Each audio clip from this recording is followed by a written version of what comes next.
Hey. Time for another Out of This World story from rSpace. Today we've got a doozy, so sit back, relax, grab some snacks, and let's get to it. My husband is currently on vacation with his mistress, and I'm confronting them. Hello Reddit. Forgive me as I am new to the online community. Just wanted to tell my story and maybe get some input. I, 37 female, accidentally found out last month my husband, 38 male, was using work trips as an excuse to sleep with his also married coworker who lives across the country. When I say accidentally, he sent me a screenshot of Amazon purchases for our children, and included at the bottom of the photo was a delivery to this woman. So yes, the worried wife and me checked his search history and email. It was all right there. I learned his November trip was a romantic getaway, but this current one is luxurious. A spa resort complete with couples massages, couples cooking classes, and monogrammed bathrobes from Etsy. He mailed her a box of gifts a few days ago for Christmas. How sweet. He purchased sexy lingerie, sent her money on Venmo, and even started planning a January trip to Las Vegas. I was furious when I learned all this, but I kept my composure. My plan? He left this morning from his work trip, but before he left, I gathered all evidence of his affair. I spent 4 weeks collecting emails, credit card statements, reservations, and confirmations. I wrote him a 10-page letter, put it in an envelope, and taped it inside the lining of his suitcase. I plan on sending a group text to him and his mistress right after check-in, telling them to enjoy their trip. I will also inform them that a letter is in the suitcase and that I want a divorce. I wrote a special section just for her, and I want to make sure she sees it, so I will be mailing her the letter as well. He is currently in the air. My group text goes out this evening. Stay tuned. Update. His flight landed an hour and a half ago. He told me he would text me when he landed, and he has yet to do so. I have texted him twice. They were delivered but not read. I checked our phone records, and he texted both me and her during his layover. His email shows no Uber receipt from his final destination airport to his hotel. She must have picked him up. Something I probably should have clarified in my OP. She lives in the state he is visiting, so he flew alone. I will be sending a group text to both him and his mistress in 2 hours, as that will be 4 p.m. their time, and check-in.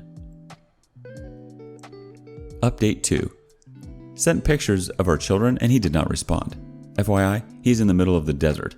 My texts are going through green, which puts a monkey wrench in my plan for the group text to him and his mistress. Need suggestions. Should I call the hotel? Connect right to their room? I worked so hard for this. It has to be tonight. Help! Update 3. Thank you everyone for standing by and waiting. My best friend has come to my house to help me through this. It seems my texts are going through green, undelivered, but when my friend tried, it was blue and delivered. He has blocked me. I guess that helps his guilt. The plan now is to call the hotel. We'll wait a few minutes after check-in to make the call. Very soon. Please stand by. Update 4. Like most of you predicted, he does not care. He had 0 answers for my questions. That was the most hurtful part. But guess what? I have all the emotional support and economic support, so I'm not mad. Every question I asked, he had no response because his mistress was sitting there. I suspect when he is home alone with me, his answers will be different. I have made sure that he will not emotionally and financially F me because I have secured support from family and friends. He can go F himself. Update 5. Called his hotel room, talked to his mistress, and finally lost my crap. He ended up calling me a few minutes later and had 0 empathy. I'm shocked, but I'm not. He said a divorce was in order and fought me on nothing. I expected him to be sad. He was not, but that's okay. I started packing up his crap. I have some great friends who helped me put everything in the garage. Good riddance? I guess so. The morning after. I woke up this morning broken. My house is in shambles as I went on a rampage yesterday, ripping photos off the wall, throwing his stuff in piles on the floor, and breaking random objects in anger. Now that I've had a night's sleep, I feel that I'm a bit clearer in my thinking as I analyze the conversation we had yesterday. He was different on the phone. That was not the man I know.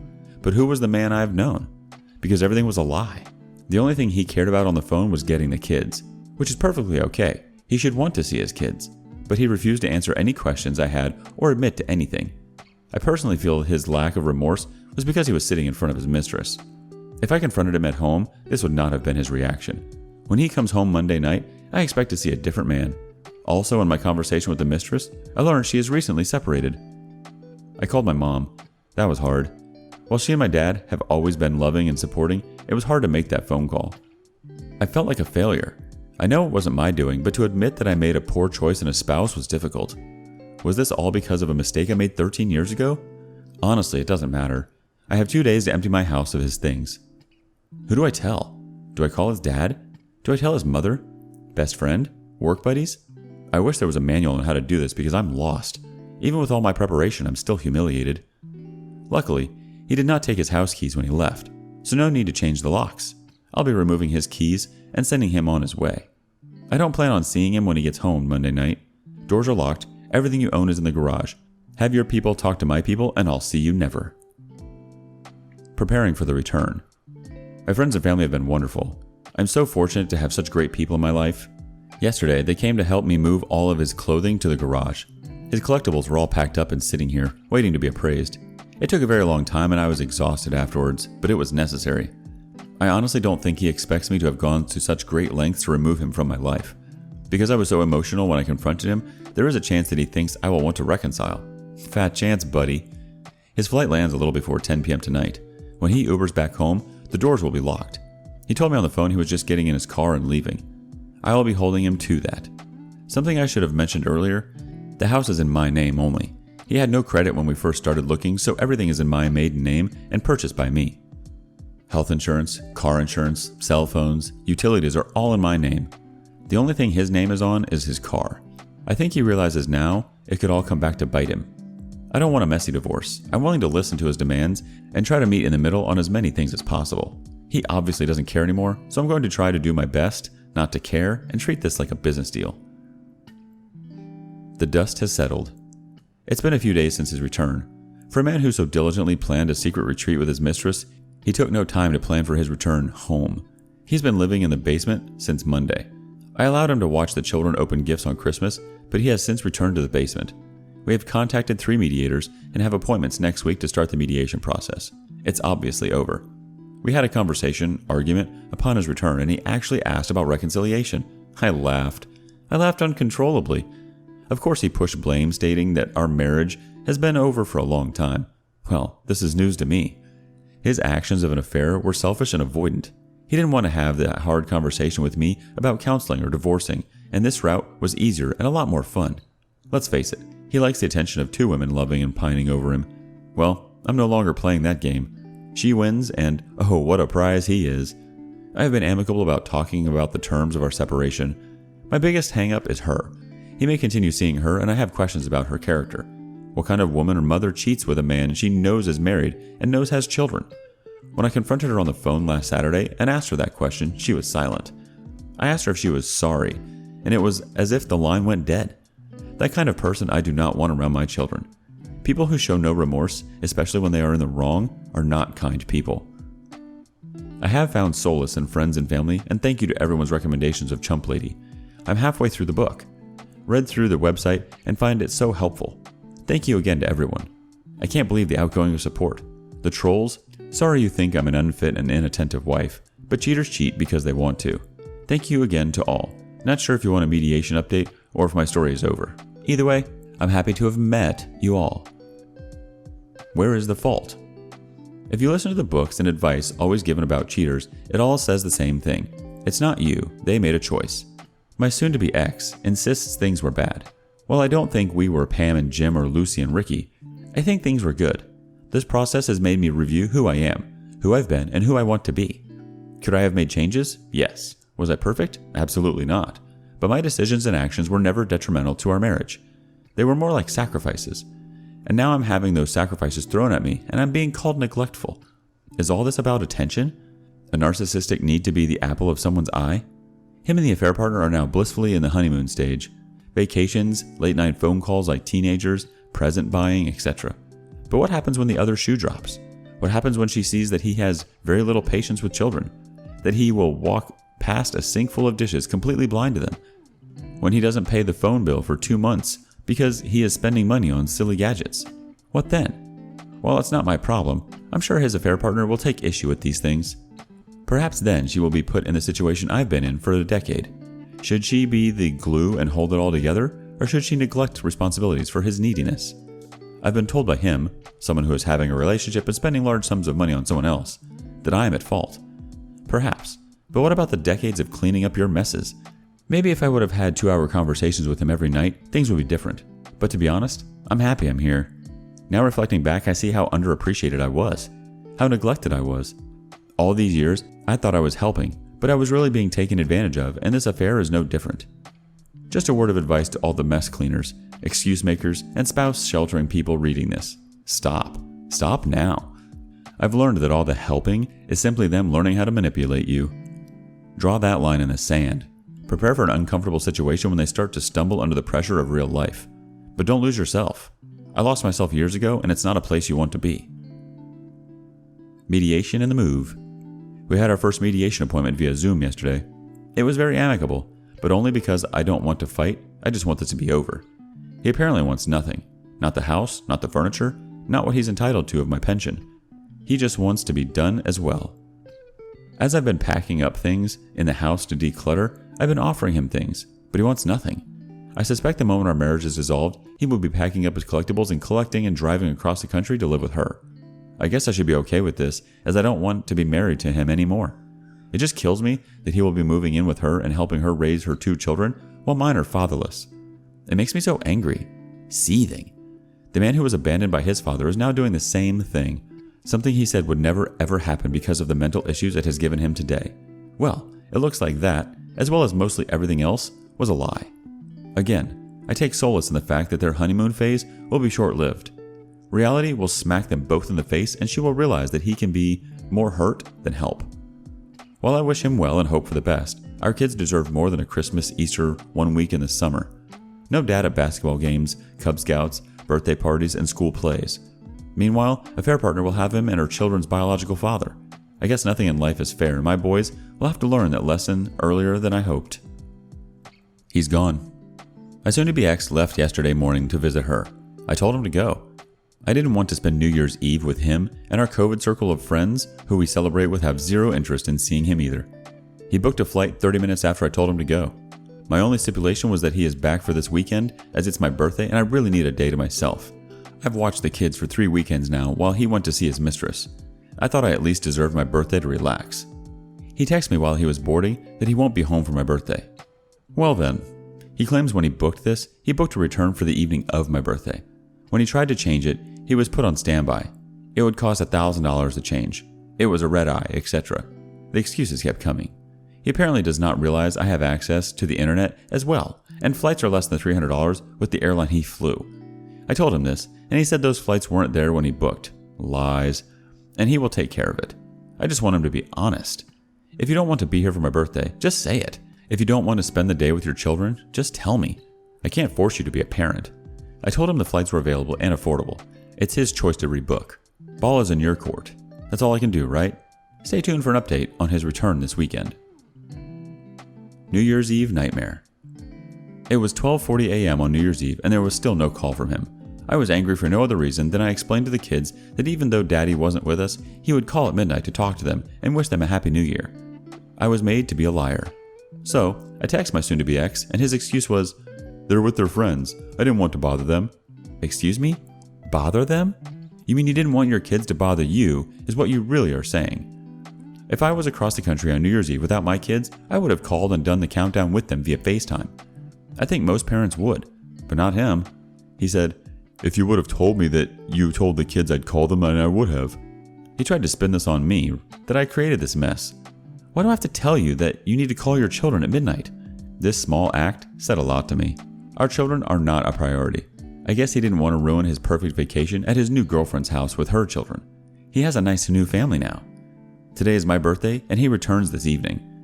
I told him in my New Year's Eve text that I will speak to him on the 12th, our next mediation meeting, because I am done.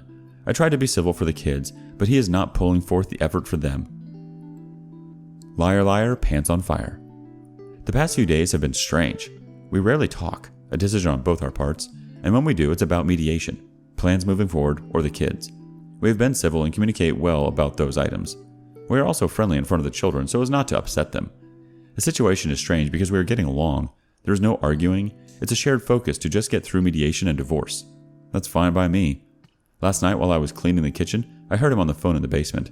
I guess he didn't realize the door was left open by one of the children. Not wanting to be a part of the drama anymore, I went to close the door. At that point, I heard him tell her how crazy I have been acting. Excuse me? We don't speak, and when we do, it's very civil. How is that crazy? Well, he proceeded to tell her about a conversation we had, and he lied about everything. While the conversation part was true, he told her I exploded. I was in rage. I was crying, etc. None of that was true. He explained how he laughed at my face at my rage, and also not true because there was no rage. I had told him a while back before the New Year's Eve debacle that I would start dating eventually, and he proceeded to tell her that I was bragging about guys I'm meeting. So far from the truth. I slammed the basement door. I'm sure he knows I heard. So I ask, why the need to lie and make me a villain? We aren't staying together. I have no reason to fight with you anymore. That's why we are paying a mediator. Why start lying to your new girlfriend that you love? How is that a good way to start a relationship? I don't know what is happening here. This is my concern. This woman and him are in love and want to start a life together. Okay, that's fine. God bless and congrats. But this woman only knows me by the stories, which I'm assuming are all lies, he has told her about me.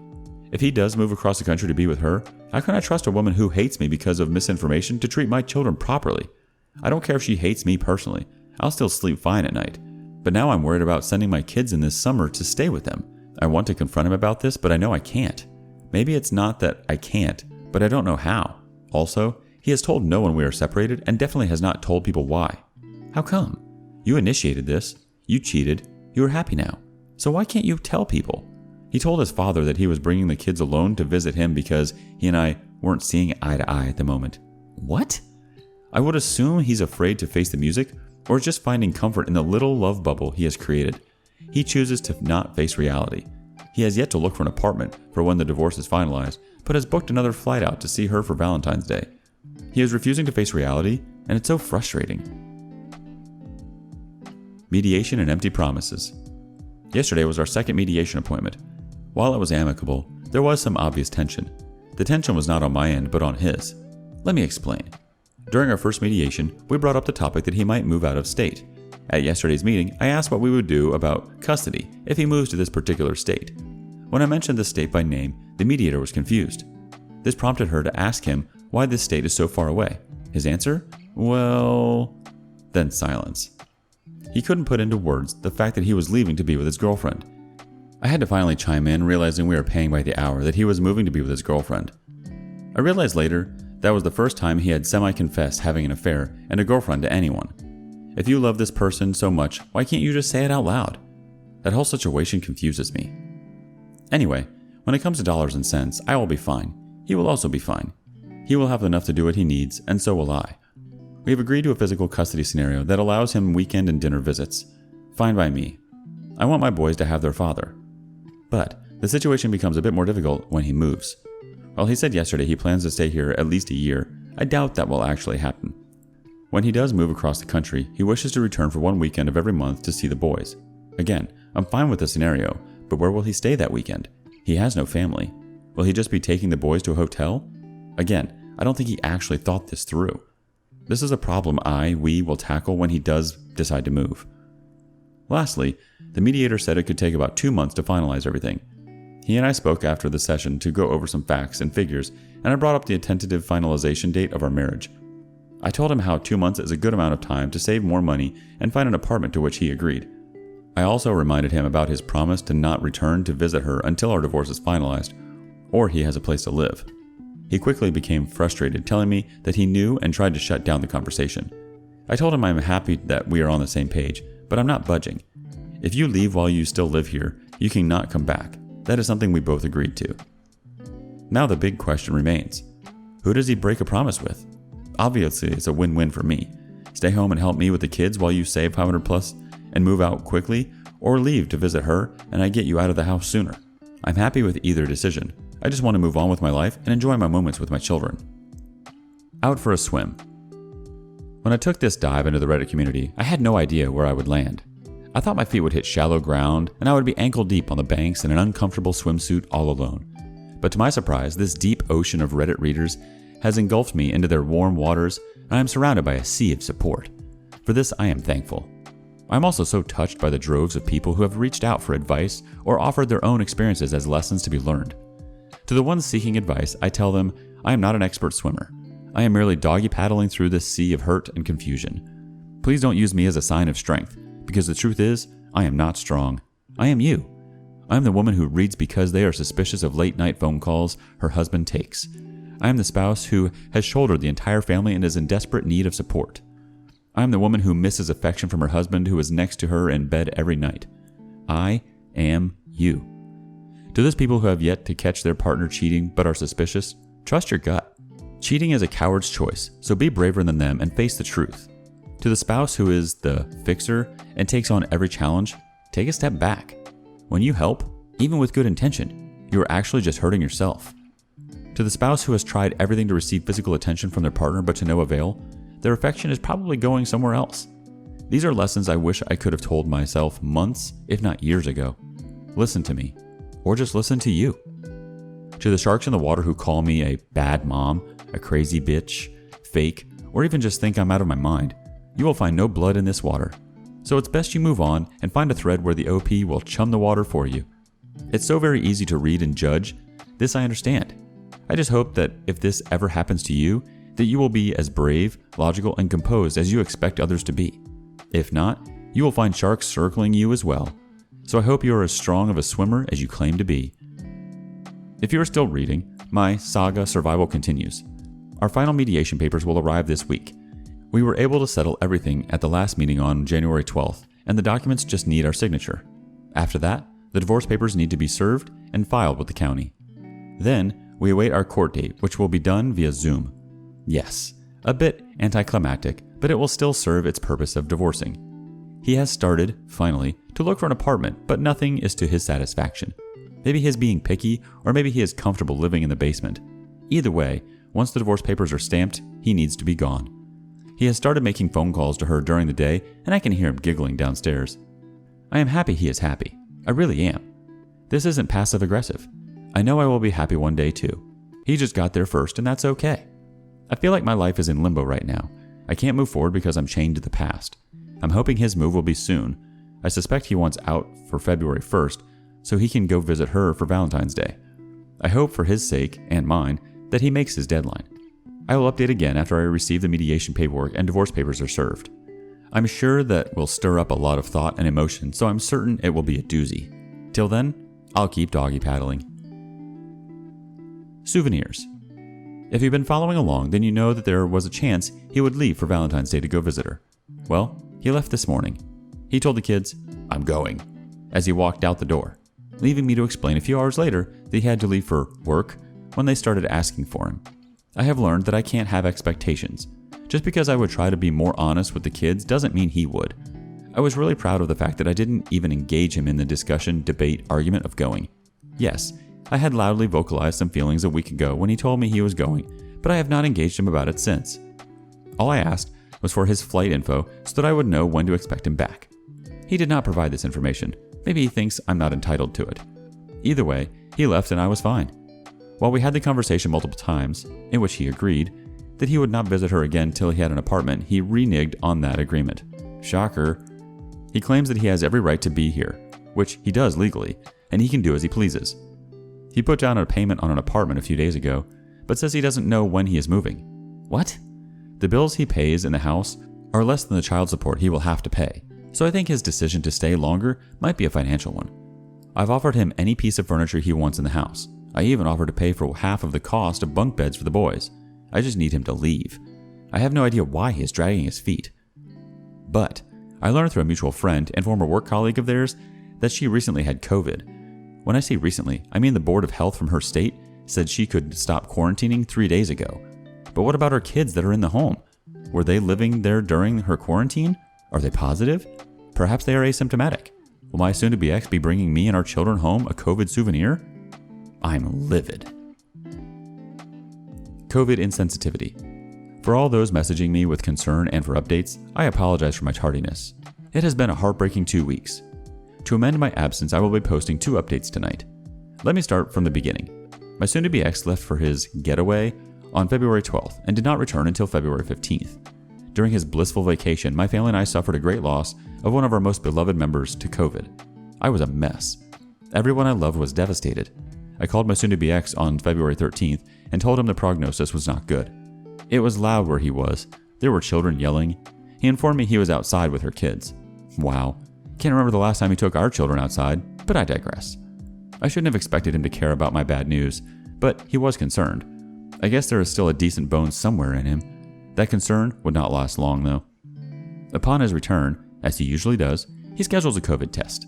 He scheduled one for 4 days after his return, but due to snow in our area, he did not go. This I understand. The weather cannot be controlled. Then he told me he rescheduled for 4 days later and then did not go. When I questioned him, his response was, "I feel fine." I suspected since he probably got a negative COVID test shortly before his arrival, he felt safe in not getting one. Not until Monday, March 1st, did he finally get tested. A full 2 weeks later. Why? You know my family just suffered a terrible loss to COVID. How could you be so reckless and insensitive? The insensitive question is rhetorical. I obviously know the answer already. The real monster. The day is approaching. Large boxes are being delivered to the house daily containing new furniture to be assembled. The sounds of packing tape being ripped from the spool flood the house every evening. He's moving out. I'm overjoyed. I'm so happy that I have actually started engaging him in conversation. Yes, we have to chat to figure out child support and scheduling, but now I'm so ecstatic he's leaving, I even ask about his move. I feel like a kid at Christmas. While we were discussing his move, what he would be taking from the home, and the schedule for seeing the children, I asked if he planned to visit her. No, this wasn't me prying. We needed to set an overnight and weekend schedule for the kids, and I was hoping to be accommodating to any trips he had planned. But then my curiosity got the best of me, but for a good reason. Our children. I asked if she plans to come here to meet the kids. He replied in the affirmative and said she may come. Well, good for you both, but I would like to meet her before she meets the children. He went silent. I could tell he was rolling thoughts around in his head, or perhaps trying to figure out a way out of the situation, but he came up empty. He honestly wanted to know why I needed to meet her. Excuse me? Come again? You really think I would let my children spend time with someone I didn't know? I'm the mother that interviews babysitters. Why would you think I wouldn't want to meet her? He claims to be worried that I won't be civil, but he knows me better than that. I have nothing to gain from being rude to her. It's just ammo. I refuse to play that game. Plus, why would I care? I don't want him. That's your prize now, honey. Congrats. But he recognizes that he can't stop me in this. I have every right to meet her, as he would to meet someone I am dating. When it comes to the kids, we can't keep secrets. I think the real concern about us meeting is this. She will realize I'm not the terrible monster he made me out to be.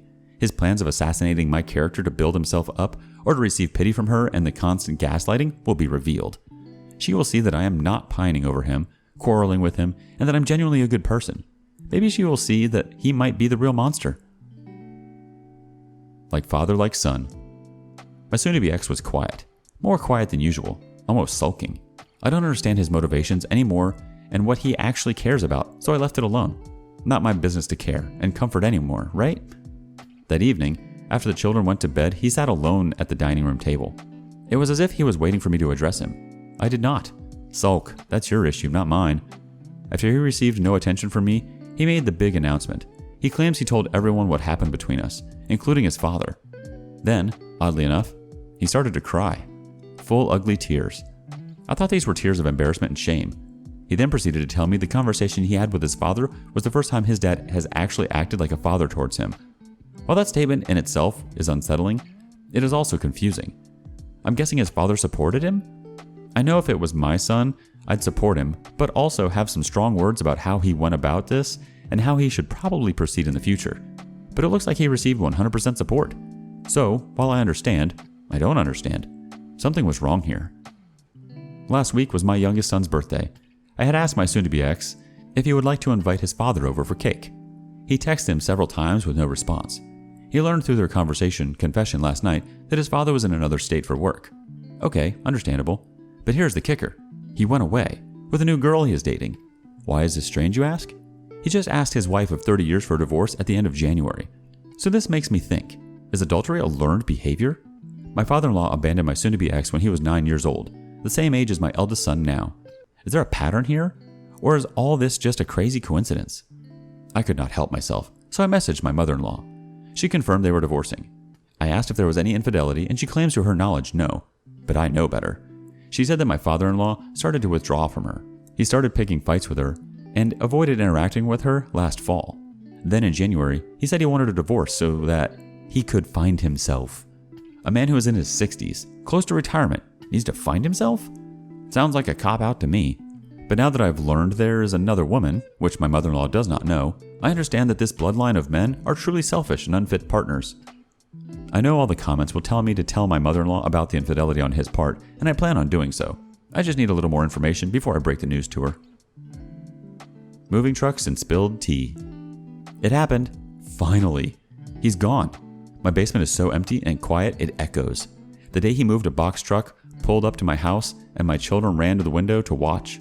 I didn't know how to distract them as I was working. I was able to pull them away from the window with promise of treats once they were at the table to do schoolwork. My youngest, though, would not budge. After 45 minutes of loading, the truck pulled away and my soon-to-be ex drove off. My youngest came away from the window looking sad. I immediately talked to him and tried to comfort him. After a few moments, he asked, "Is the truck coming back?" I was confused. I told him that we were staying here and no one else was moving. Apparently, he wasn't upset that Daddy was leaving. He just wanted the truck. I'm not sure how I should feel about this. I made appointments with a child therapist for both my kids. While they seem fine now, I'm not sure what the future holds for their mental state. I'm afraid this will be repressed and issues will arise down the road. His friends have been reaching out to me. Now that they know what happened, I'm getting text and Facebook messages asking how I am. I know in reality they are just being nosy. They may care a little, but they just want me to spill the tea. Well, I put the kettle on. I wasn't surprised to learn that my soon-to-be ex wasn't completely honest with them. He failed to mention traveling during a pandemic to visit her. I guess that should make him look reckless, selfish, idiotic. The wives of his friends are in shock. They considered my soon-to-be ex a friend that could be trusted, a man who had it all together. Basically, they trusted my soon-to-be ex would be a good influence on their husbands. Boy, were they wrong. Concerning my mother-in-law, I have not told her. This is because I don't have any real information. What I did tell her, though, was to do some investigating to see if he is having an affair. This would be to her benefit, as her state has adultery laws. They are still legally married and living in the same house, so to my knowledge, the law applies. But she seems hesitant. I think she is just afraid to find out the truth, and then she has to look at him every day. This I understand. No person's spouse should have to experience that. I know it was gut-wrenching for me, and perhaps many of you reading can relate as well. I just don't want to be the one to tell her. Perhaps this is because I'm still upset. I had to find out on my own, and my soon-to-be ex was too much of a coward to come clean. Why should a cheating spouse get the thrill of cheating and be relieved of the burden of having to confess? Thread number 2. Confronting my husband while he's on vacation with his mistress. Final fight with insight. Before the move, my soon-to-be ex and I had one last argument. But in this argument, a big piece of information was leaked on his behalf. He demanded to know why we failed as partners. I'm not sure why he is asking me why we failed if he is the one that cheated. I gave him the same reasoning I gave him months ago when we talked about this. He said that answer was BS. How can my opinion or insight be BS? Let me explain. My soon-to-be ex and I were great, before kids and responsibilities. But when other people, our children, and responsibilities, work, bills, house upkeep, came into play, things changed. Honestly, he didn't like that our honeymoon phase was over. That's what he loves the most, and why his shiny new relationship is so appealing. He didn't like that our money for nights out now went to plumbers, school clothes, and the gas bill. Was this another case of being a narcissist and needing all the attention? Perhaps so. Could I have done better to make him a priority? Probably. But then something else of importance would have been neglected. Perhaps if he would have helped me carry the load and took more responsibility, there would be more time for us. I was the parent that went to every school function. I took the kids food shopping with me on Saturday so we could have some relaxed time. I made all the meals. I did the doctor appointments. I called the repairman. I bought the clothing. I cut the coupons. I tended to sick children. I gave baths. I made plans to visit his family, etc. Long story short, the list of responsibilities he had was minimal or close to non-existent. I just always thought we would, more like I would, sacrifice and work now only to relax and enjoy later. Maybe that was my mistake. But I showed my love for him daily and always did for him. I did more so he could do less and enjoy his free time and be happy and relaxed. Because when he was stressed, the whole house was tense. But that's a story for another day. What this conversation did shed light on was his reasoning for talking to her. The reason I suspected, attention. He confessed she gave him attention whenever he wanted it. Everything was about him. Sure, that's easy to do when your relationship is simply text messages and phone calls, but what happens when it's real and daily? I asked him what happens when he moves there and she starts putting her children first, or her work becomes a priority, or do they struggle with bills? You know, real life and all. He had no answers.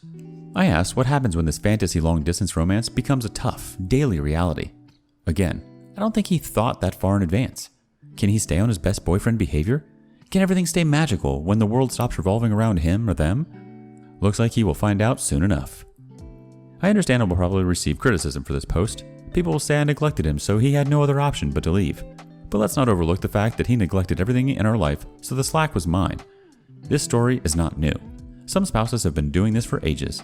And what is their reward?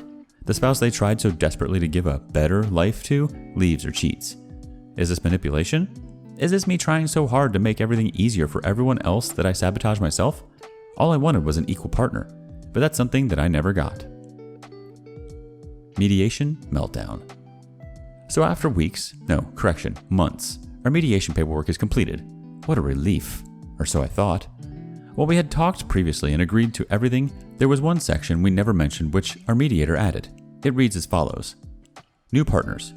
Each part agrees that they will introduce a new partner to the children only if she is in a committed relationship for at least blank months. Each parent will inform the other party prior to introducing a new partner to the children. While that wasn't something that was discussed, I think it's an appropriate piece of the puzzle. My soon-to-be ex does not think that statement needs to be included in our legal agreement.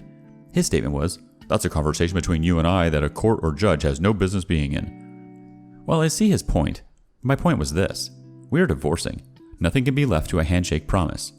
We could agree to something verbally, and because we both have legal custody, we could renege on the agreement and deny access to new partners.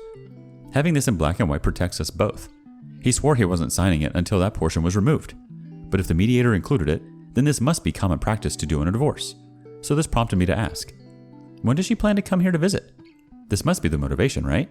She must be planning a trip here soon, and he had plans to introduce her to the kids. He claims there are no plans for her to visit our area. Well, if that's the case, what's the harm in waiting 3 months? But let me be clear. To everyone reading, my motivation in this is the well-being of my children. Their father has just left. They needed to become accustomed to this new way of life with 2 homes and visiting hours before we complicate things more with a girlfriend or boyfriend.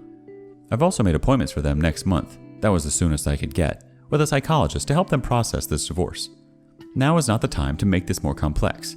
Every parent wants to nurture and protect their children. His affair partner waited 5 months to introduce him to her children. Why is it not okay for us to wait too then? Changes. I had to sit down this past week and really think. What is more important to me, my pride or moving on? I said from the beginning that I want him to be a father, to be involved and active in their lives. So, we made some changes last night. After a talk, plus an argument, followed by more talking, we altered our custody agreement to give him more time with the kids. I know from the past 10 years that he has never been an active father. Perhaps now he feels the need to be? Either way, I'm hopeful this decision will be a good one for the boys. Now I know many of you may say he is undeserving, but I am making this decision and not regretting it because I know it is temporary. He will be moving away in a year or so. Of this, I have no doubt.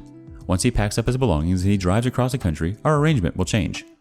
I'm a bit upset the children will become used to having him around, only to have him leave in a year. That was a big motivator in my reluctance to agree to this custody change. I have tried to make the best decisions for my boys, and I feel like my soon-to-be ex is just concerned with winning. I also got him to agree to put our new terms and terms for when he leaves, including the altered child support payments, in black and white in our mediation paperwork.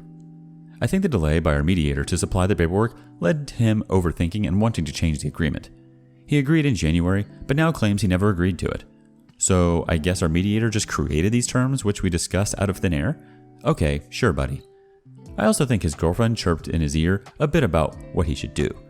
I'm confident he told her what a wonderful and involved father he has been over the years, and I'm sure that prompted her to encourage him for more custody. Little does she know, my soon-to-be ex doesn't even have car seats in his car because he never takes them anywhere. He doesn't know their doctors' names. He doesn't know their quirks, and he has zero patience for them. But I'm sure he has claimed to be Father of the Year. Maybe the increase in custody will prompt him to move sooner. He took the boys for an overnight last week, and when he dropped them off, he was grumpy. He claimed all he did was cater to them, didn't have time to eat, and barely got any work done all day. Oh, you mean like me every day since you left? He's not prepared. But it's okay. I'm done sheltering him. These are your kids, and now you can see what it takes to take care of them and balance everyday life. Maybe now he will see why I never had the time or energy to cater to him. Boundaries. Last week was our final mediation meeting. My soon-to-be ex claims that the mediation we had in January was not the final. I was happy that our mediator confirmed in the meeting that January's meeting was the final and his changes are an addition. Either way, it's done. Mediation complete. Now starts the actual divorce process. I told him that I'd like to start this ASAP, and his response was, "I know you want to rush through this, but this takes time and can't be done when you want it to be done." So hold on, let me get this straight. You were the one who cheated for months and has a girlfriend, but me wanting to complete our divorce paperwork makes me the one that is rushing to end the marriage? No, sir. You have rushed to end it. Actually, you ended it.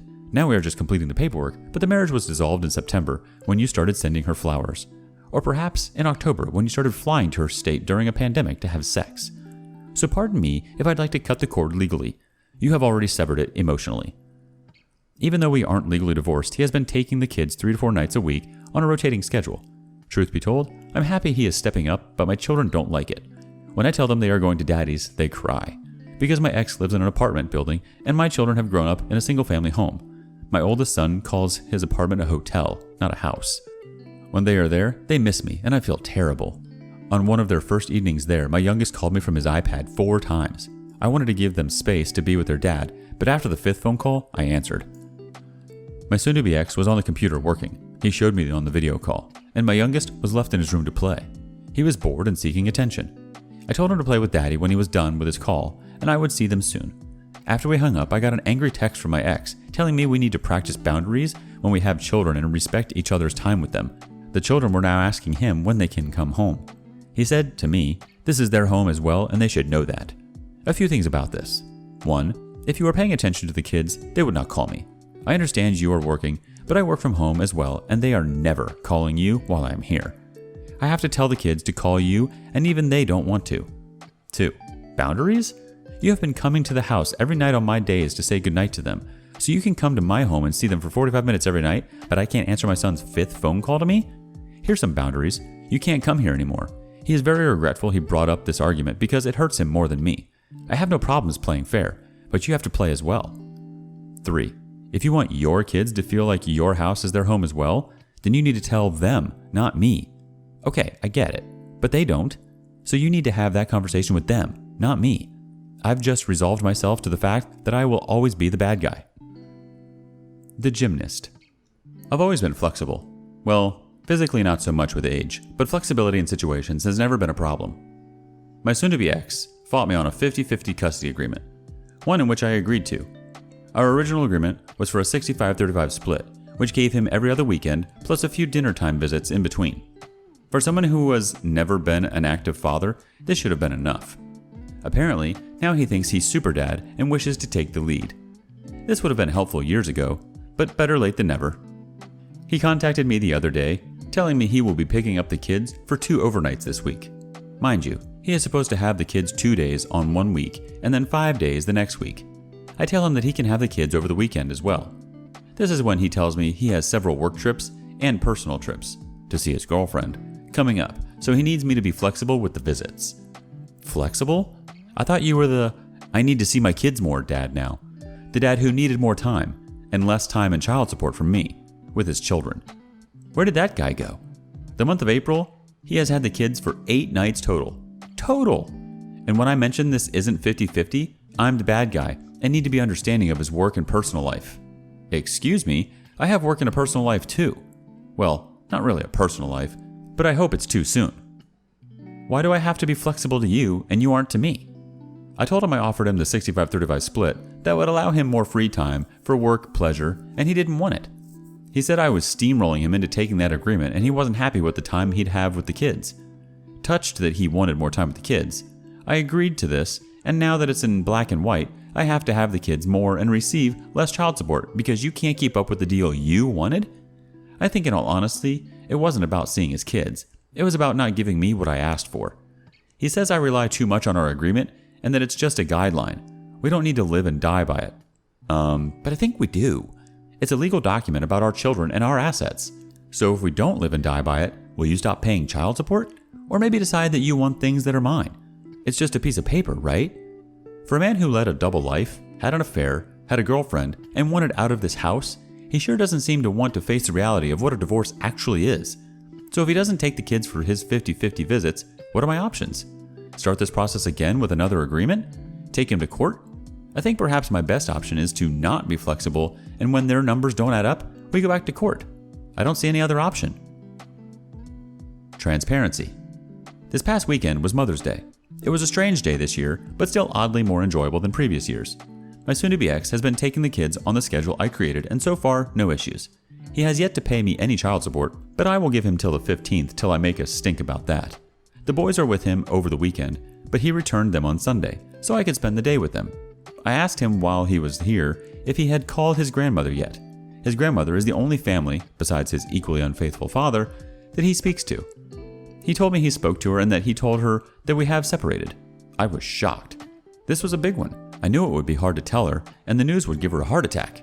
He said she was upset and shared some of their conversation with me. He told me he did not tell her why we split, only that we had. While not the whole truth, I was happy to see that he took this tough step. Fast forward a few hours later. His mother calls me. Her and I have a fairly good relationship, but my soon-to-be ex is holding a grudge over things from the past and refuses to speak to her. I had asked if she heard the news from her mother. She was confused. Well, it turns out it was all a lie. He never told his grandmother. The conversation he said he had was never actually had. I speak to his sister as well and find out after 13 years together that this run away with a girl who will give me more attention is his M.O. She told me that before me, he lied to his girlfriend of 4 years that he was going to spend time with his dad, and it turns out he went away for the weekend with another girl. Now ain't that some crap? My lawyer will be serving him the divorce papers next week. When I told him for the second time that I was hiring a lawyer to do these papers and did not want us to do them ourselves, he got angry. He accused me of wanting to try something shady. No, sir, you have been shady enough for the both of us. When I reminded him that I've already brought this up to him and that I have been getting quotes from lawyers, he accused me of not being transparent. You're kidding, right? He will always be the victim, never wrong and always right. The breakdown. My soon-to-be ex had the children this past Friday, Saturday, and then again Monday through Wednesday. I went to pick them up today after work, and that's when it happened. The breakdown. My soon-to-be ex started to cry. He lost it. Apparently, for the past 3 days, all our children did was ask to go home. They cried and constantly asked, "How long?" He tried to tell them that this was their home as well, but they wouldn't hear of it. Now part of me feels bad. It must be terrible to have your children reject you. But on the flip side, he's never been the parent he is now. He takes them places, plays with them, reads to them, bathes them, etc. I don't think he understands that you can't just flip a switch with these kids and they will gravitate towards you. I know he is trying, and I appreciate that. But it's too little too late. I've tried to be supportive and understand that having a father is important, but I honestly don't think they want him. Again, they are both under 10 and young. They don't fully understand. My oldest asked me on the ride home if they could never go back. When I explained that we are both parents, love them, and want to spend equal time with them, both children protested. I think my soon-to-be ex realizes this is too little, too late. He is regretful. I don't know how to make this situation easier for everyone, but honestly, it's not my problem to solve. I asked him to take a 35-65 split, but he rejected it, saying it wasn't enough time with the children. My suggestion of that split wasn't about me wanting more, it was about what I thought our children could handle. He just wanted to win and get me to convert to a 50-50 split. Well, you won. Here it is. How's that working out for you? Maybe if you would have thought about what was best for them and not defeating me, maybe this would have ended differently. A summer situation. After his breakdown, I didn't contact him for a while. I knew he needed time to cool off, and if I talked to him for any reason, I was afraid he would get angry with me, or even worse, confide in me. I wanted neither. So when I finally did need to speak to him, he told me, "We need to figure out what we are going to do this summer." What are we doing? We're doing nothing. I was confused. He told me it's going to be impossible for him to handle the kids during the summer while he is working. He said he was barely holding on by a thread, as it is now. This isn't a problem we faced in the past, as I'm a teacher and off all summer, so I handle the kids 100% during summer months. I don't think he took the summer into consideration when he demanded a 50-50 physical custody. So his suggestion was to enroll the children in a camp when he has them. A camp? So you want to enroll our children in a camp from 8 to 6 on the days you have them. How is that spending time with them? So my suggestion was, let's do the 35-65 split for July and August, and he can have the kids weekends and see them in the evening whenever he wants. He was furious. "It's always about custody with you," he said. Wait. This isn't about custody. You just said you can't handle them. I'm offering to give up the first real summer vacation I've ever had to keep them to help you, and I'm the bad guy here? Make this make sense. He claims the kids need to socialize. In the past 9 years, he has never cared if the children socialized, but now it's a big deal? This was the man who rolled his eyes and complained about having to go to a kid's birthday party for 3 hours. So I left it alone. Let him sit on the thought for a bit. A few days later, to be proactive, I sent him information about summer camps, along with price lists. It would cost between $250 to $350 a week for camp. The camps I found are only for 5 weeks, leaving most of August without childcare for him. How does this help? How is this spending time with the kids? Putting our children in an expensive weekly camp during COVID, just so you can give them dinner, bathe, and put them to bed, doesn't help them or your relationship with them. My family owns a house by the beach. I will be down there most of the summer with the kids. When I'm home, we have friends we can visit, and at least we have a yard at our house for the children to play in. The children will be happy, socialize with family and friends, and most importantly, be safer with me than in a camp. Lastly, I will add that he has yet to pay me child support for April and May. He moved out in March. Took the kids for 8 overnights in April. It should have been 15. And has yet to give me a dime for April and May. But he can afford almost $1,300 in camp fees just to have this custody? Even more proof that his actions are not about what's best for the kids. It's just a competition with me. Again, make this make sense. Get the papers. The papers. I'm officially in the court system, with a docket number and everything.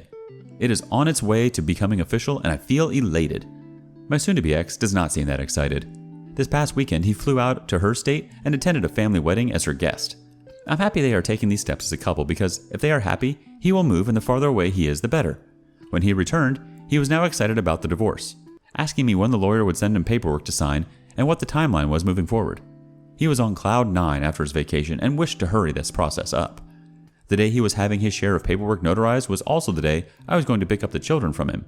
When I got there, he was short with me. I could tell he was on the verge of a panic attack.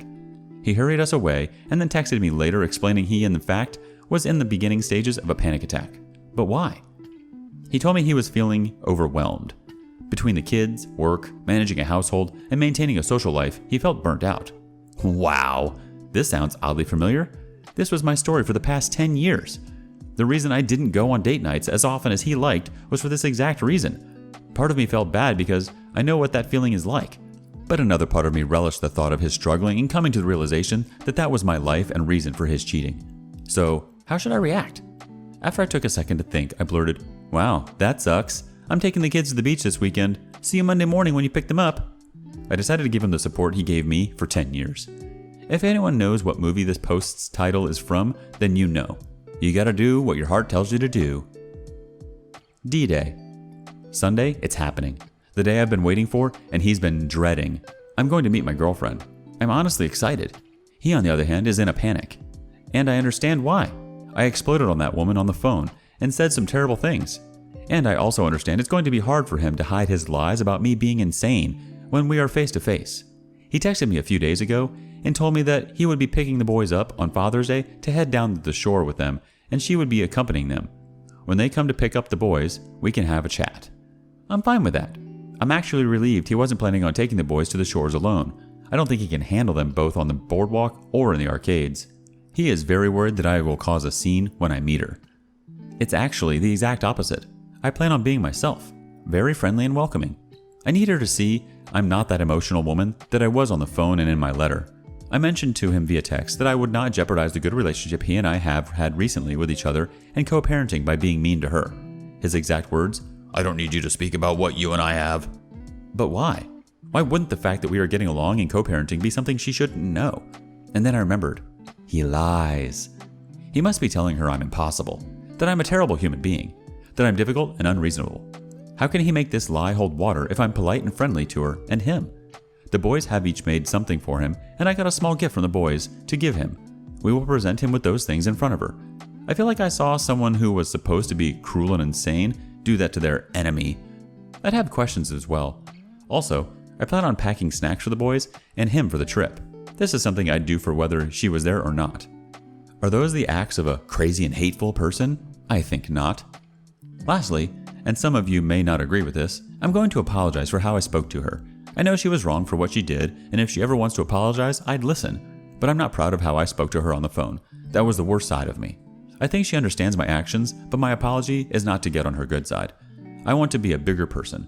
I don't plan on ever being friends with this woman, but she will be left alone with my children at some point, so I'm doing this for them.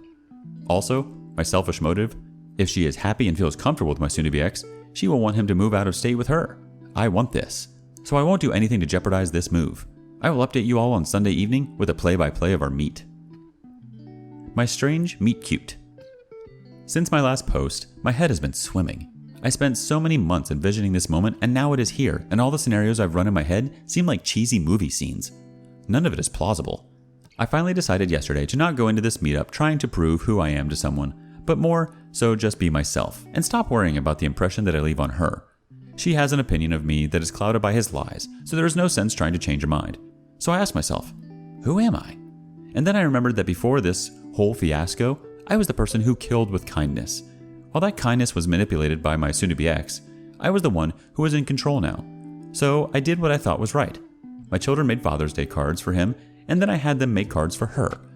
I had them introduce themselves and list one thing they'd like to do with her. They drew pictures and colored, and all was right in the world. Kill them with kindness. I texted him last night asking what time it was picked up.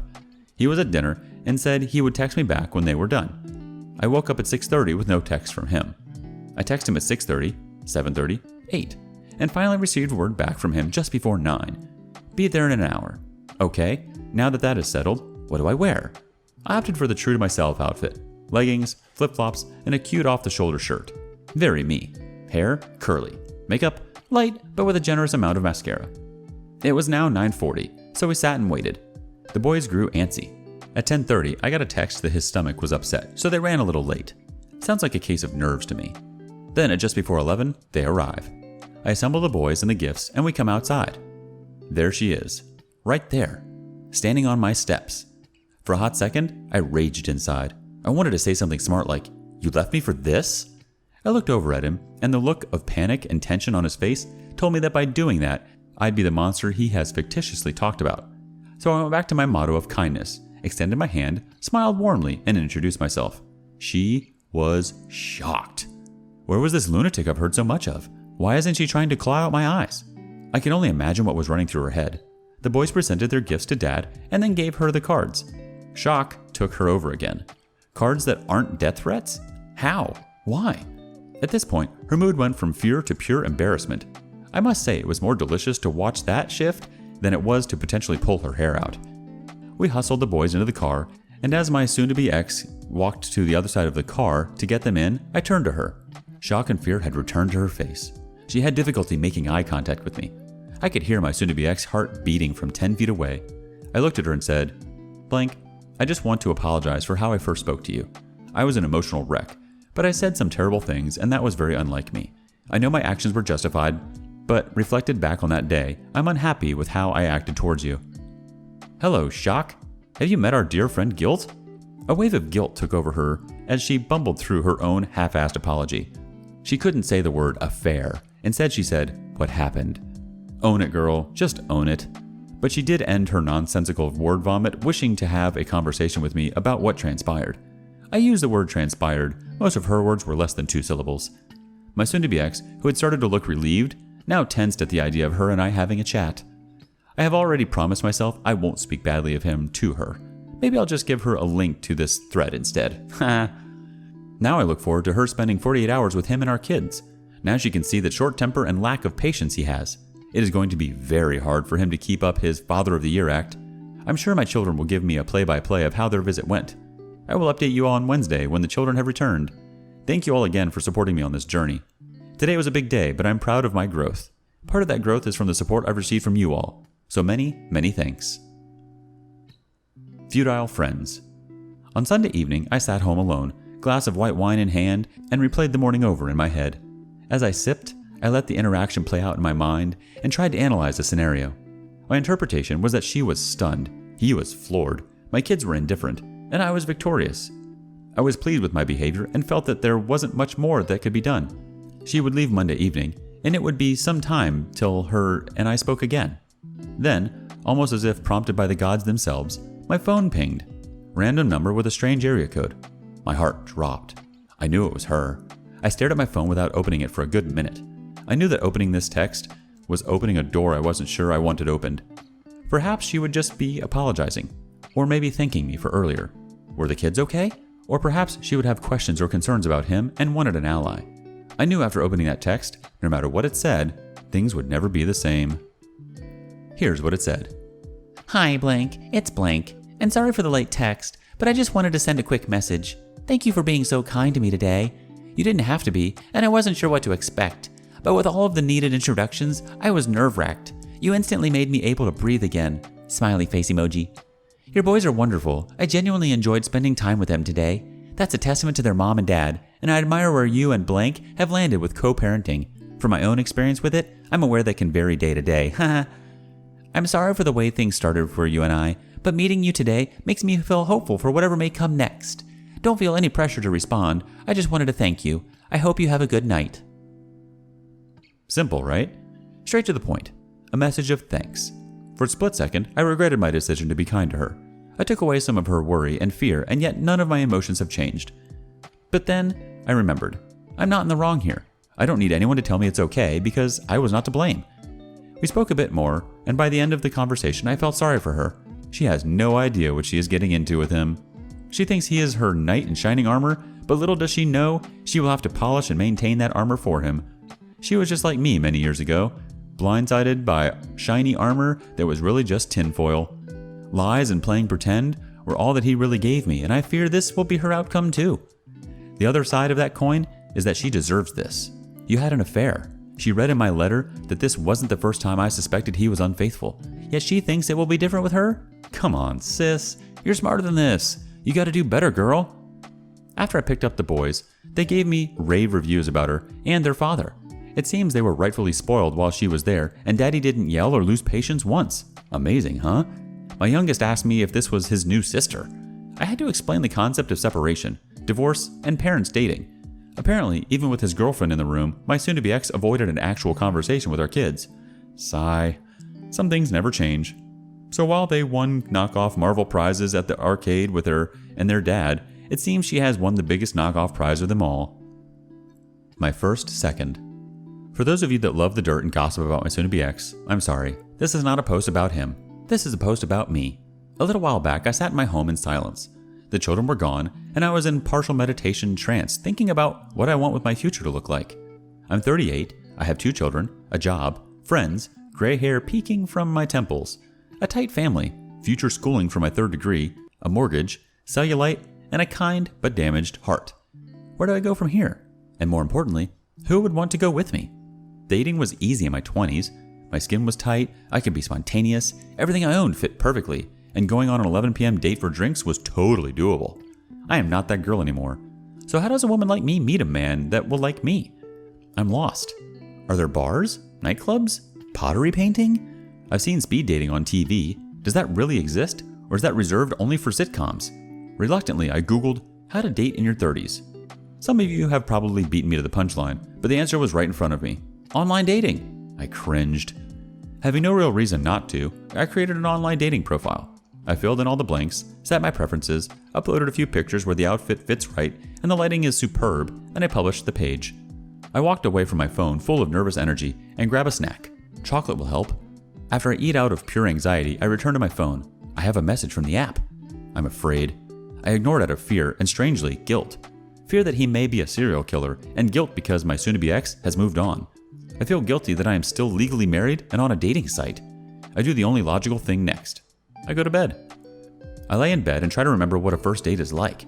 The awkward hello. Is it handshake, hug, kiss on the cheek, full open mouth sloppy kiss? The cumbersome chit-chat. This weather is crazy. Read any good books lately? Wow, how about them Mets? And of course, the uncomfortable goodbye. Ugh. I don't know how to do this or even if I can. Do you talk about your ex? Or do you avoid it like the plague? Do you be no nonsense and get right to the good and bad about yourself to not waste time? Because honestly, who has time to casually date at this age? I tell myself to go to sleep. Eventually, I listened.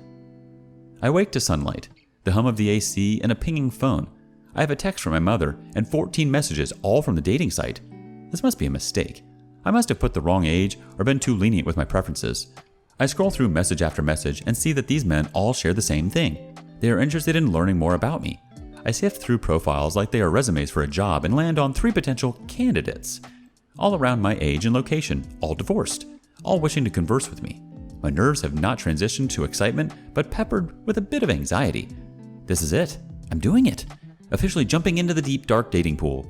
After a few days of chatting with all three, I solidified my suitor. Soon I will be engaging in my second date.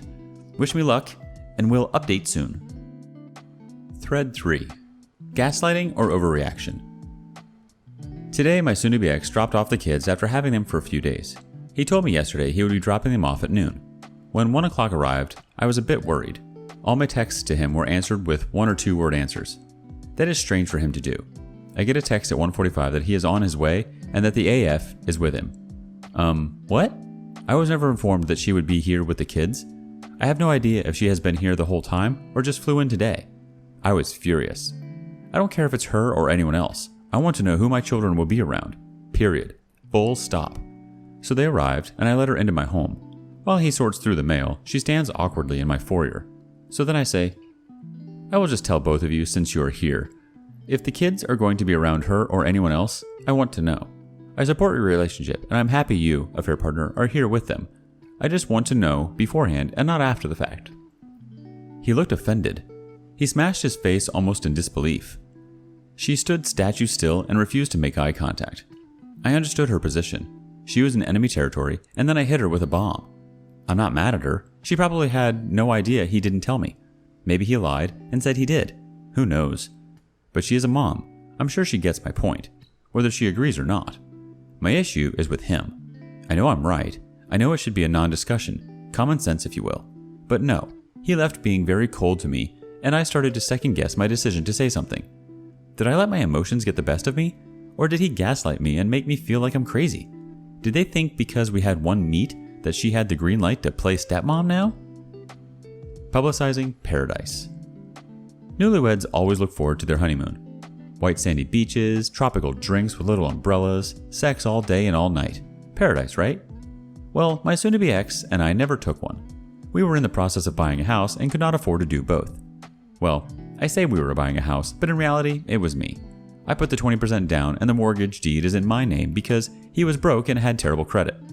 But he said he was okay with skipping the honeymoon and that when we were married for 10 years, we could take that honeymoon together. Super sweet, right? Well, we booked the Bahamas trip for August 2020, but COVID had other plans. Thanks, COVID. Then, as you all know, him and the AF started their little relationship in September of 2020. Well, this weekend, he took our honeymoon trip with her. A lot of really crappy things have happened since I found out about the affair in November, but this one really hurt. I gave this man 13 years of my life, 2 kids, a home, bought him 2 cars, made countless meals, stayed up with newborns and sick children, shuttled the kids to activities, etc. And my reward for years of doing literally everything was taking her on the trip we booked together.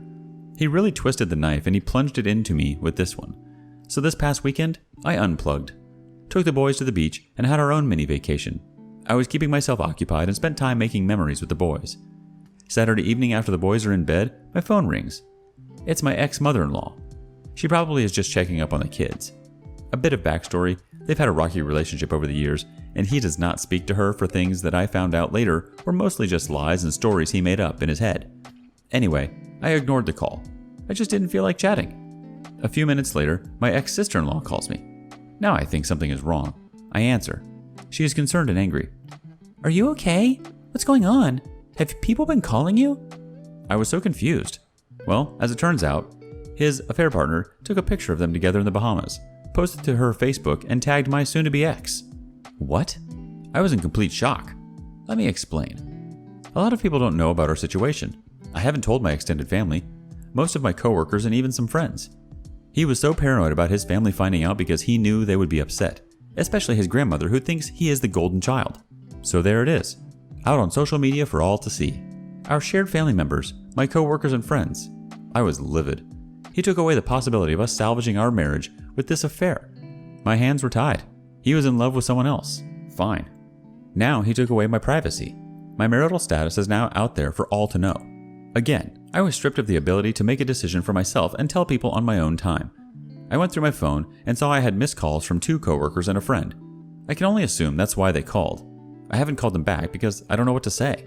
Haha, yeah, I'm separated. Yeah, I didn't want to tell people till I was legally divorced. Yes, he has a girlfriend. Sure, I'll retell the story and live through that pain again, no problem. So I confronted him via text. His response? We are divorced and everything but the paperwork. You've gone on dates and living your life just like I am. What? You mean the only thing that really signifies a divorce is the one thing we don't have? What an idiot. And yes, I've gone on a handful of dates, but I'm not posting about each one to social media and sending selfies to our family and friends. Look, I get it. You're in a relationship and you're happy. That is great. All I'm asking for is a little respect. You publicizing your vacation with her also affects me. But I guess you have to give a crap first to recognize that. I want you all to know I read each and every one of your comments. A lot of you have stated that I need to start doing for me. I want you all to know that I hear you and I agree with you. I have been wrestling with a decision for the past weeks, now concerning my future and the boy's well-being. Today, when I pick up the boys from his apartment, I'm going to tell him my plan in which I require his signature. I hope he doesn't fight me on this. It's what's best. I don't want to reveal too much, or my reasoning, as you never know who is reading. I will update all soon. Home Sweet Home.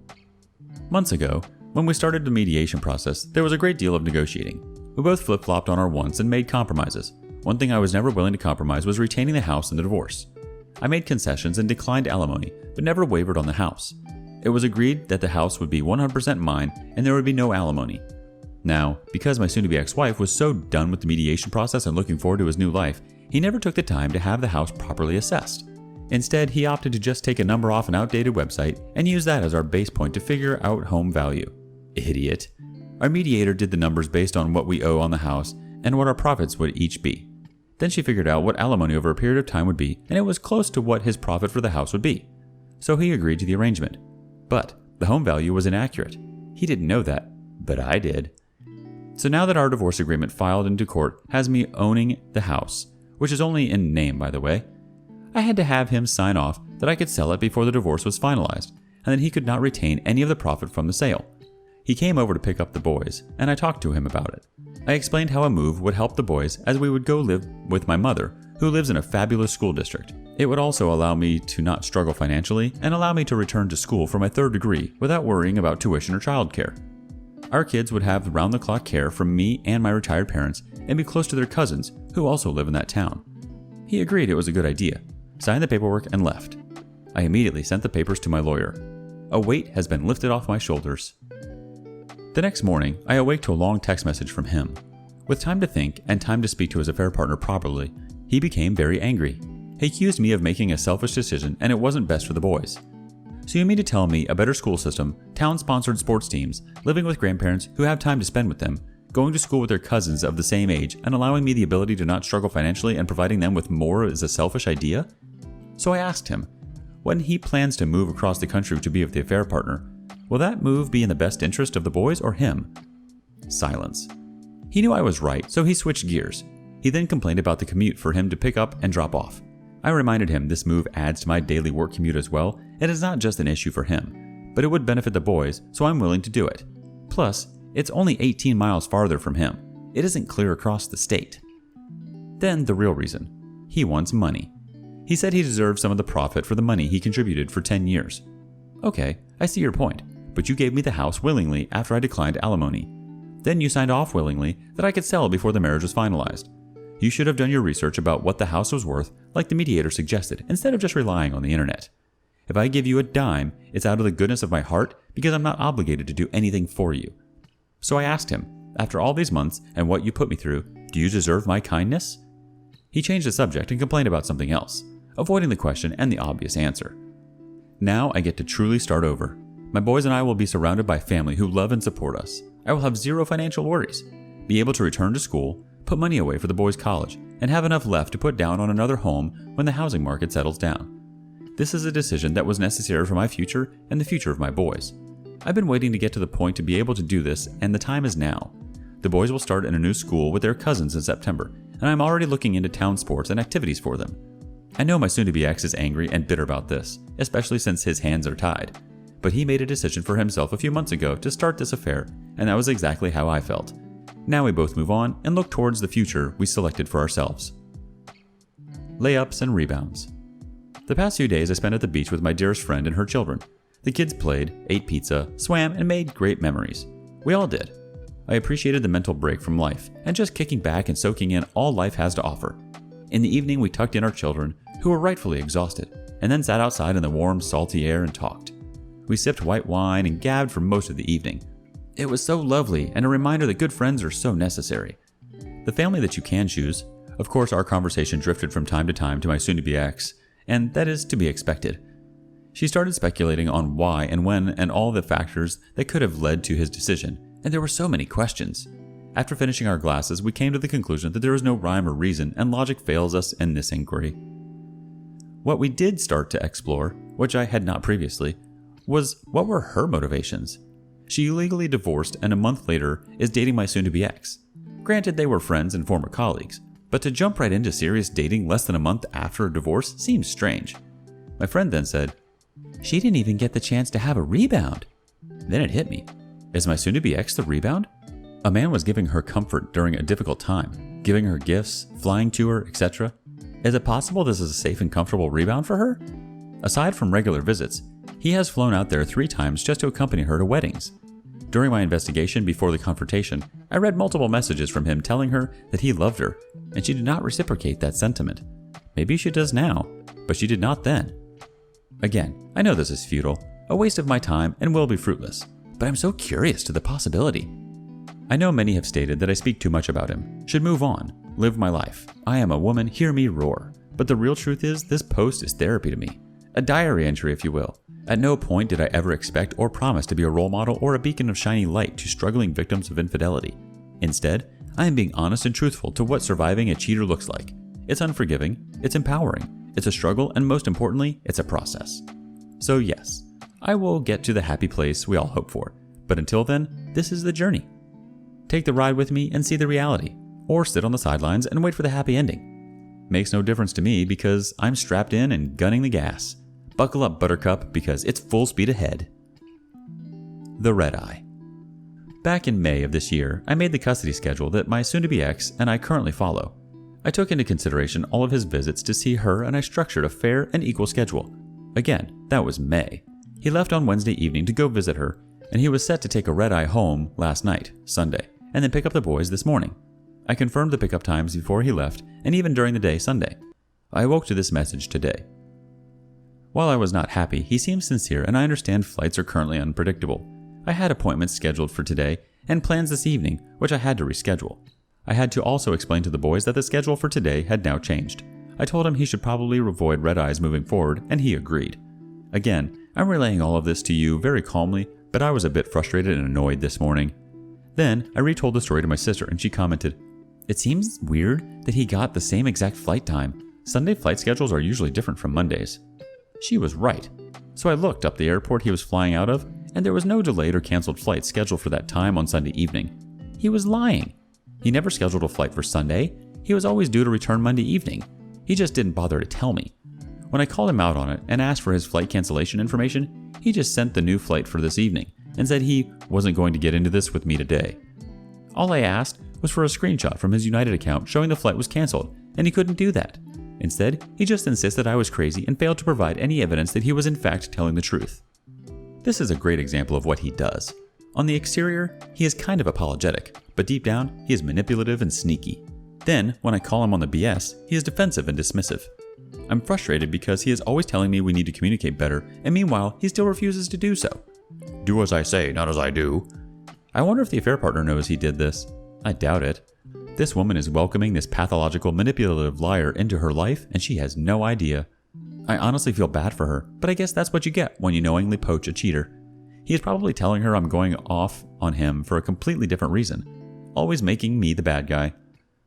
I feel a bit defeated because I know while he lives here and we share this custody arrangement, he will continue to take advantage and manipulate me. Then he gaslights me into thinking I'm crazy. It's a cycle that I don't know how to break. The part that angers me the most is if he would have told me before he left that he needed an extra day, I would have been accommodating. I wouldn't have booked appointments or made evening plans. I would have said, okay, and told him I'd like to just tack on an extra day somewhere for me. No harm, no foul. Why couldn't he just do that? Why build a story about being at the airport most of the night, talking to flight reps for 2 hours, trying to get earlier flights that were booked or expensive? Why do any of that? Who are you protecting? I honestly don't understand his motivations or reasoning. All I know is that I need this behavior to stop so I can go about my life. Money matters. First and foremost, let me just say The audacity of my soon-to-be ex will never cease to amaze me. With that being said, let's talk about money. January 2020, my soon-to-be ex and I created an MSA. This MSA had me declining alimony and keeping the house. Come March 2020, he wanted to change the MSA for a different custody arrangement, not for the house or assets. June 2020, we sign our MSA, but in our state, once the paperwork is served to the defendant, they have 30 days to contest the MSA. Spoiler, he did not contest.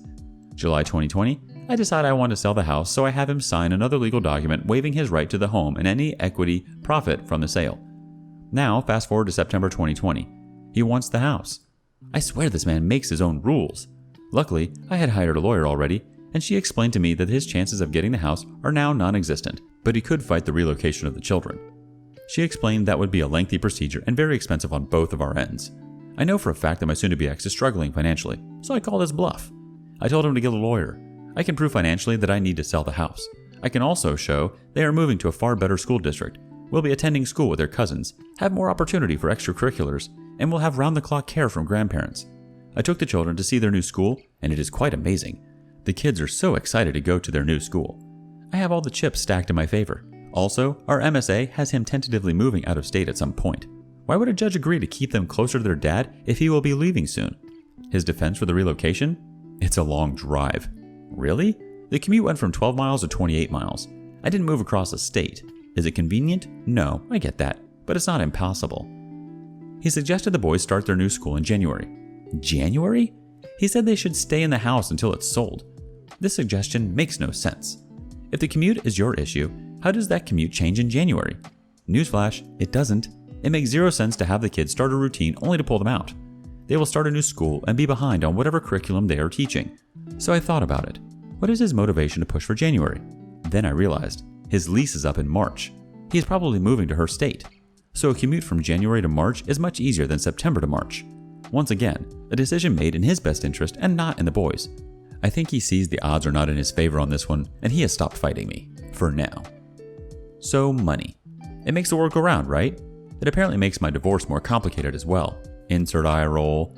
My soon-to-be ex, since learning I would be selling the house, has asked me on different occasions for $5,000, then $10,000, then $15,000, and now with the threat of lawyers, $20,000. Did you eat paint chips as a kid?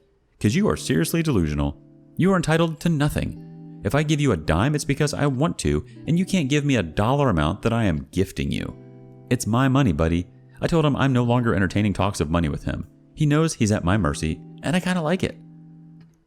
Lastly, I received a Facebook message on 8/23, which I never saw because the person was not my friend. I saw it yesterday, and lo and behold, it's the affair partner's ex-husband. He says to me, "Hi, insert name." It's insert affair partner's ex name. How are you? I feel like we should talk. Maybe we can help each other figure some things out. I just wanted to reach out and see if you wanted to talk about anything. I'm not really that surprised. They talked for years. Wow, plot twist. I've heard terrible stories about him, but the affair partner has heard terrible stories about me, which were untrue. Could she be as big of a liar as my soon-to-be ex? Could the affair partner's ex know more than I do about their affair when it comes to timeline? Maybe he knows a move date. I feel like this is a conversation I should entertain, but cautiously. I messaged him back, and I'm awaiting a reply. I will post once I have some answers. The affair partner's ex, 9/10/21. Readers, I'm sorry it has been so long, especially with the cliffhanger I left you with. My life, as usual, has been a bit upside down. Between moving, selling the house, starting back to in-person school, and my graduate program, I don't know if I'm coming or going. But I, of course, made time to speak with the affair partner's ex. First of all, as I stated in previous posts, I was told this man was a terrible person, a drunk, a gambler, a womanizer, etc. And stupid me, I listened. But now I can hear the other side of the story, one that isn't tainted by my ex and his affair partner. I learned so much, so forgive me if it seems all jumbled. I have no idea where to start. So in a nutshell, here is what I learned. He did have a drinking problem, but got sober in 2017.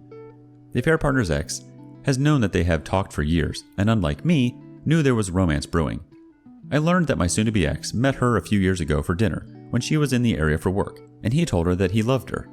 She told her significant other, and he said he knew at that moment something would happen with them eventually, and he shut down emotionally with her. That was the beginning of the end for him. He confirmed my notion that she liked to be fawned over. He suspects she entertained my soon-to-be ex for the attention and to receive attention from her significant other. Gross, right? Anyways, they were not meshing and grew apart. They did not divorce in September of 2020, as I was told, but instead they separated at the time and weren't legally divorced till March of 2021.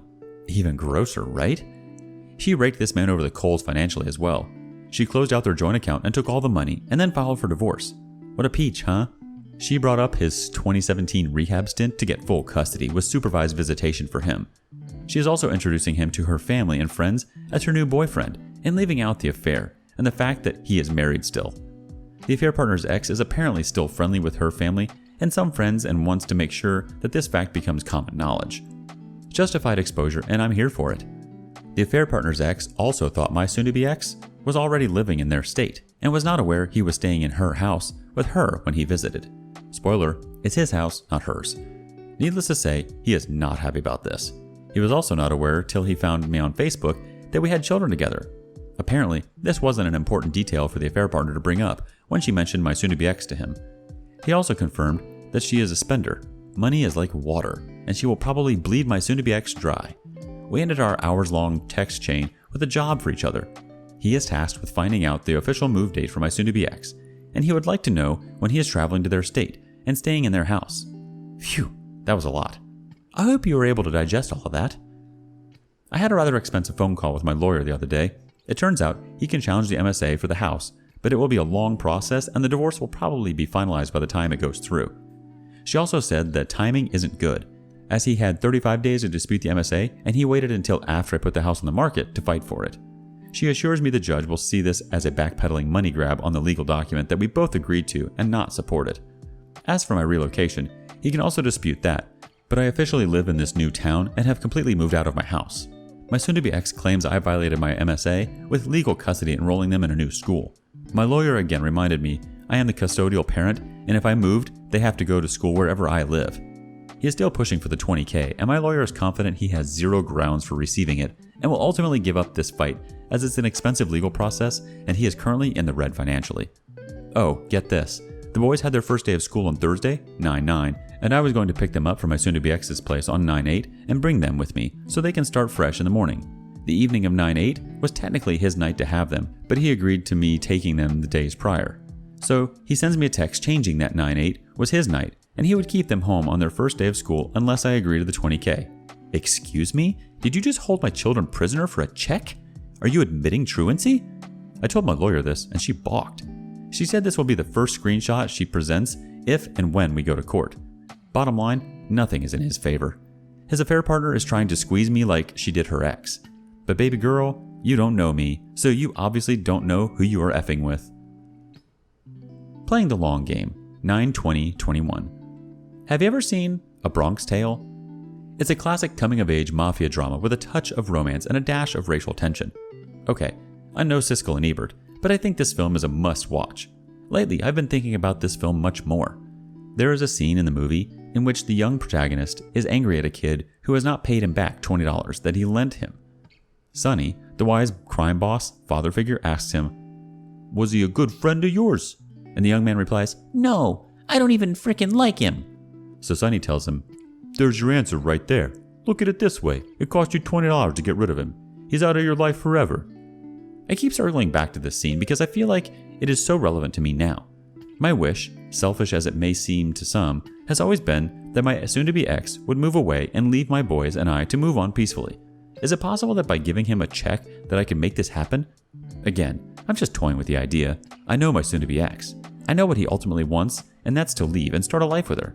If I give him money, I would be financing his move out of my life. Let me explain how I know this to be true. Last week when we argued about money, and he asked for a ridiculous sum of $20,000 to pay for his expenses of shuffling the boys back and forth and wear and tear on his car, I called his bluff. I told him I'd give him the $20,000, but stipulated that he can't move out of state for 2 years. He was enraged at this. "You can't tell me what to do with it and where I can live, blah blah blah." If he really wanted money to pay for commuting expenses for the kids, like he claimed, he would have snatched this deal, but he didn't. So no, he has no intention of staying. So if, and I said if, I decide to give him money, it would only be carried out after he signs a legal document stating that he is receiving a one-time payment. I have been more open to this idea because, 1, I want him to go. 2, My house is under contract and I am receiving well over asking. 3. If he moves out of state, he owes me close to $1,000 a month in child support, and I'll make my initial investment back in no time. But I also hate the idea. This man bet it all and won. I was the victim and I lost, and I feel like I keep losing. I know I'm playing the long game here, and years from now, when the affair partner bleeds him dry and or he cheats again, because he will, and or my kids grow to learn what he did and want no part of him, I will have won. But I feel like for that to happen, I have to take some lumps now. I'm going all 3 rounds, and the bell hasn't even rung for the end of the first. I have a lot of thinking and talking to my lawyer to do. Is it another loss for me to give him the money, or is it just another of my elaborate yet patient plans like the one that started this post months ago? I'm still debating. Father of the Year, 9/4/2021. Sometimes, and only sometimes, my life shocks even me. I sit back and look at the situation and think, this poor girl, how did she ever get here? Then I snap back to reality and realize this poor girl is me. Just when I think the worst has been done and I've seen it all, another event surprises even me. It's like I'm walking around in a complete state of disbelief and my jaw is locked in an open and stupefied position. 4 very short days ago, I actually had a moment of weakness and entertained the idea of giving him what he wanted, yet again, and signing a check over to him. And then, just to kick himself in the pants, today happens, and now there is zero doubt in my mind he will never see anything from me, and that's the only thing he will be able to take to the bank. Wednesday and Thursday night, according to this month's custody schedule that he made, were supposed to be his overnights. He told me a few days ago that he had to be at work very early Friday morning and asked if he could drop the boys off Thursday evening and lose his night with them due to work. I said, okay, and we kept it moving. Today, Friday, while at work, I get a text from the affair partner's ex. The affair partner texted him to warn him that my soon-to-be ex would be there at 8 a.m. Saturday morning to watch their oldest child's sports practice. She wanted to give him a heads up and asked affair partner's ex to be respectful. This would be the first time they have met. Affair partner's ex isn't thrilled about it, and I don't blame him. But affair partner ex texted me to give me a heads up that he was in their state. But wait, how could this be? He had to go into work this morning. He usually works from home, #thanks COVID, and there's no way he could be there. So I thought about it. How could I figure out that he took a flight this morning or potentially after work today? Then I remembered, he has my Easy Pass in his car. If you don't know what Easy Pass is, it is a toll pass transponder that allows you to zip through road tolls but records the date, time, and location. So I returned to my Nancy Drew days of yore and logged into my account. And there it was. He left his apartment at the first toll at 5:58 a.m. and exited the toll for the airport at 6:03. Yes, it's a short distance, especially at 6 a.m. This was not the direction he needed to head for work. He obviously boarded a plane this morning, so he gave up an evening with his kids on a night he scheduled to go to see her and her children, and then lied to me about it. Just to be at her son's practice and eat dinner with them and not his own boys. Ladies and gents, I present to you Father of the freaking Year. So I called him multiple times. No answer, and forwarded to voicemail most of the times as well. Then I text him. He reads, but does not respond. Then he finally responds almost 3 hours later and says he was on a plane and wasn't ignoring me, and he didn't board until after he was done with work, which was after 1 p.m. Then I tell him I've seen the Easy Pass, and he reads my messages and doesn't respond. He has been caught. He has no defense. Caught in a time-stamped lie. How can you defend yourself from that? Spoiler, you can't. But honestly, I'm happy. So happy. He helped me make my decision about the money. For the tiniest second, I thought we were going to reach common ground and be amicable, that we've established mutual respect and we're going to be forthcoming adults. Stupid me. He's an idiot and incapable of that. Insert facepalm slap. So I deactivated the Easy Pass. Have fun paying tolls on your way home. He's broke and can't afford a lawyer's retainer, so he just paid a fee to have a document drafted that asks for the $20,000. I'm supposed to sign it and return it to him. I told my lawyer to ignore the letter. It's not a filed motion. It's a letter asking, no, begging for money he doesn't deserve. So it will be ignored. Want to take me to court? Pay a lawyer like I did. And then after you wasted money you don't have, in a case that I have checked and double-checked that I can't lose, then maybe you'll see how royally screwed you really are. Chess game, 9/27/21. At about 10:30 a.m., I had to text him. I didn't want to. I wanted to start keeping him at arm's length, but I had to make sure he was picking the boys up from school. So I texted him and asked for confirmation. He seemed confused as to why I needed confirmation. Perhaps it's because you are irresponsible and completely unpredictable. I had questions for him about why he lied, but I realized asking would be futile. He would just lie or gaslight, or even ignore. So I decided to do the same. Why am I jeopardizing my sanity? It's like pulling teeth, and honestly, all the teeth are rotten. But then, to my surprise, he starts interrogating me. He has questions about the affair partner's ex. Well, apparently, the affair partner's ex spoke to the affair partner and stated that he questioned my soon-to-be ex's character since he is still married. Her response? They separated before we did. Lie. And their paperwork has been in the courts for over a year waiting to be processed. Second lie. I think I see why my soon-to-be ex and her get along so well. Literally made for each other. Anyway, the affair partner's ex knew when we separated and that we were still married. So he retorted that we've only been separated since 12/2020, and this is why men can't be trusted. I trusted affair partner's ex with a little bit of info, and our cover was blown. My soon-to-be ex wanted to know how he knew this, since apparently me, him, and the affair partner are the only ones who knew we are still legally married. What's wrong, honey? Afraid people will find out your dirty little secret? Her friends and family will find out that she is a husband stealer? Yikes. That won't help the perfect little image you have.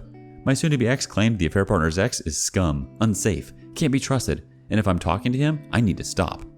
Wait, hold up. Did you just try to tell me what to do?